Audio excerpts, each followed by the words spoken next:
میں نیکی کی دعوت کی دھوم میں مچاؤں، عطا ایسا کر حوصلہ یا الہی۔ اعلیٰ حضرت رحمت اللہ تعالی علیہ 10 شوال المعظم بریلی کے علاقے جسولی میں آپ کی ولادت ہوئی، اور آپ کی ولادت سے پہلے ہی آپ کے والد صاحب نے خواب دیکھا تھا، اور جب اس خواب کی تعبیر معلوم کی تو بتایا گیا کہ تمہارے یہاں ایسے بیٹے کی ولادت ہوگی کہ پوری دنیا میں جس کے علم کا چرچا بلند ہو جائے گا۔ گویا اعلیٰ حضرت کی آمد کی بشارتیں پہلے سے ہی دی جا رہی تھی، اور ابھی اعلیٰ حضرت 4 سال کے ہیں۔ 4 سال بہت چھوٹی عمر ہوتی ہے۔ امام عشق و محبت 4 سال کی عمر میں مدرسے جاتے ہیں، قاری صاحب سبق پڑھاتے ہیں۔ قاری صاحب حیران ہیں کہ اس بچے کو میں سبق جتنی دیر میں پڑھاتا ہوں، پڑھانے میں مجھے وقت زیادہ لگتا ہے، اس سے کم وقت میں تو یاد کر لیتا ہے۔ وہ حیران ہے، یہ بدنی منع بیٹھے ہیں، کتنی مشکل ہو جاتی ہے آپ کو قاری صاحب کو پڑھانے میں۔ قاری صاحب بھی یہاں پر ہوں گے کوئی نہ کوئی۔ اب وہ بچہ، قاری صاحب حیران ہیں۔ ایک بار قاری صاحب پڑھا رہے ہیں، والد صاحب بھی برابر والے کمرے میں ہیں۔ قاری صاحب سبق پڑھاتے پڑھاتے قرآن پاک کی ایک آیت پر پہنچے، اور غالباً قاری صاحب زبر پڑھا رہے تھے، زبر کے ساتھ کوئی جملہ پڑھا رہے تھے۔ اعلیٰ حضرت کی زبان سے زیر نکل رہا تھا، یا زیر پڑھا رہے تھے تو زبر نکل رہا تھا۔ کافی دیر کوشش ہوئی، کتاب میں لکھا وہی ہے جو قاری صاحب پڑھا رہے ہیں، اعلیٰ حضرت اس کے الٹ پڑھ رہے ہیں۔ کافی دیر یہ کوشش ہوتی رہی تو والد صاحب تشریف لائے اور کہا کہ بیٹا کیا بات ہے، میں کافی دیر سے سن رہا ہوں قاری صاحب آپ کو زبر پڑھا رہے ہیں، آپ زیر منہ سے نکال رہے ہیں، یہ تو اچھی بات نہیں ہے۔ اعلیٰ حضرت نے فرمایا ابو جان بات یہ ہے، میں کوشش کر رہا ہوں کہ جو قاری صاحب فرمائیں میری زبان سے وہی نکل جائے، مگر میری زبان سے زیر نکلتا ہے۔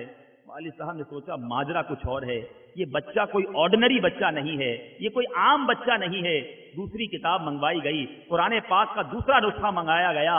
پتا چلا کہ جہاں قاری صاحب زبر پڑھا رہے تھے وہاں کتابت کی غلطی تھی، اصل نسخے کے اندر وہاں زیر ہی تھا۔ گویا اعلیٰ حضرت کی زبان سے کوئی غلط بات نکل جائے میرا رب پسند نہیں فرماتا تھا، امام عشق و محبت کی زبان سے جو نکلا آج تک وہ سنہری حروف میں لکھے جانے کے برابر ہے۔ اللہ تبارک و تعالیٰ نے بچپنے ہی کے عالم میں اس عظیم ہستی کو غلطیوں سے مبرہ فرما دیا تھا۔ اعلیٰ حضرت رحمت اللہ تعالی علیہ کی سیرت میں مزید آگے بڑھیں، 13 سال چند ماہ چند دن، یہ عمر ہی کیا ہوتی ہے، ابھی 14 سال کے نہیں ہوئے، اعلیٰ حضرت نے درس نظامی کے تمام علوم پورے کر لیے۔ یہی نہیں، اپنے والد صاحب کی مسند پر بیٹھ کر فتویٰ لکھنا شروع کر دیا۔ 400 500 600 سال کی کتابیں اٹھا لیں، آج تک تو ہم نے نہیں سنا کہ اتنی چھوٹی عمر میں کوئی مفتی بن گیا ہو، اور ایسا مفتی بنا ہو کہ جس کے فتوے کی تصدیق پورے ہندوستان کے علماء کیا کرتے۔ یہی نہیں، ایک بڑا عجیب ماجرا ہوا۔ ایک بار ایسا موقع ہوا کہ ایک مسئلے پر اعلیٰ حضرت نے بھی فتویٰ لکھا، آپ کے والد صاحب نے بھی فتویٰ لکھا، اور اب جناب دونوں کا جو موقف تھا وہ الگ الگ تھا۔ والد صاحب کچھ اور فرما رہے تھے اس فتوے میں، اعلیٰ حضرت کی رائے کچھ اور تھی، اور یہ علماء میں ہوتا ہے، اختلاف رائے علماء کا امت کے لیے رحمت ہوا کرتا ہے۔ اب والد صاحب اور بیٹا آمنے سامنے بیٹھے، دلائل شروع ہوئے، والد صاحب اپنے دلائل دے رہے ہیں، اعلیٰ حضرت اپنے دلائل دے رہے ہیں۔ تو منظر کیسا ہوگا کہ باپ اور بیٹا کوئی گھر کے کسی مسئلے کو ڈسکس نہیں کر رہے، اسکول میں کلاس میں کب جانا ہے اس پر گفتگو نہیں ہو رہی، آج باپ بیٹا میں یا تو ڈانٹ ڈپٹ ہو رہی ہوتی ہے یا گھر کے کسی پرابلم پر ڈسکس ہو رہی ہوتی ہے۔ یہ کیسے عظیم باپ بیٹے ہیں کہ علم دین کے ایک مسئلے پر گفتگو ہو رہی ہے، اپنے اپنے دلائل پیش کیے جا رہے ہیں۔ باپ اس بات پر سختی نہیں کر رہا کہ جو میں نے کہا ہے وہ مانو، میرے شاگرد ہو، میرے بیٹے ہو۔ باپ بھی جانتا تھا کہ اس کی علم و فراست کچھ اور ہے، گفتگو ہوتی چلی جا رہی ہے۔ میرے پیارے اسلامی بھائیوں، فیصلہ نہیں ہو سکا۔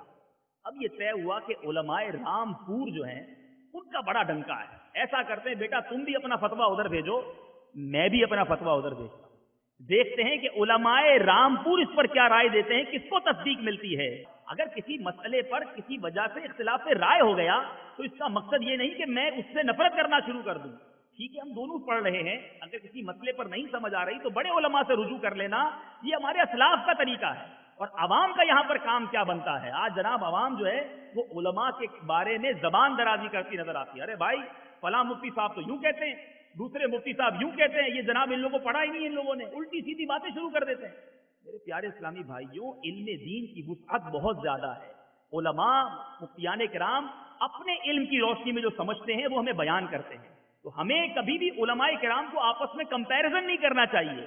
اللہ اکبر، باپ اور بیٹے کے فتوے رامپور پہنچتے ہیں، علماء کرام مباحثہ کرتے ہیں، کلام ہوتا ہے. اب یہ طے کرنا مشکل ہے، ایک طرف تو مولانا نقی علی خان علیہ رحمت الرحمان کی وجاہت ہے، ان کی فطانت ہے، ان کے علم کے ڈنکے ہیں، اعلیٰ حضرت کے والد ہیں، مگر دوسری طرف جب اعلیٰ حضرت کا فتویٰ پڑھتے ہیں دل مائل یہ ہو رہا ہے، یار لکھا تو اس نے ٹھیک ہے، دلائل اس کے ٹھیک ہیں. جب یہ فتاوے واپس آتے ہیں، اس کے بعد جب یہ فتاوے کی تصدیق کو دیکھا جاتا ہے، اعلیٰ حضرت کے والد صاحب کے فتوے پر 2 مفتیان کرام کی دستخط اور تصدیق ہے، باقی سارے علماء رامپور نے اعلیٰ حضرت کے فتوے پر تصدیق فرما دی.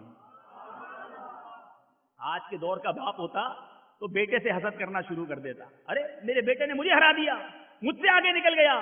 قربان جائیے ان لوگوں کی وسیع قلبی پر، ان کا دل کتنا بڑا تھا. اپنے بیٹے کو گلے لگاتے ہیں، ماتھا چومتے ہیں، اور اس کے بعد اپنے موقف سے رجوع فرماتے ہیں کہ نہیں میرے بیٹا، جو تم نے لکھا تھا وہی موقف درست ہے، میں اپنے موقف سے رجوع کرتا ہوں. اس دن کے بعد مولانا نقی علی خان رحمت اللہ تعالی علیہ جو اعلیٰ حضرت کے والد ہیں، اب آپ کا یہ معمول بن گیا کہ جب کوئی مسئلہ سمجھنا ہوتا، جب کسی مسئلے پر بحث کرنی ہوتی، اب بڑے بڑے علماء کرام کے بجائے اعلیٰ حضرت سے بحث فرما لیا کرتے ہیں. میں نے کی دعوت کی دھوم میں مچاؤں، عطا ایسا کر حوصلہ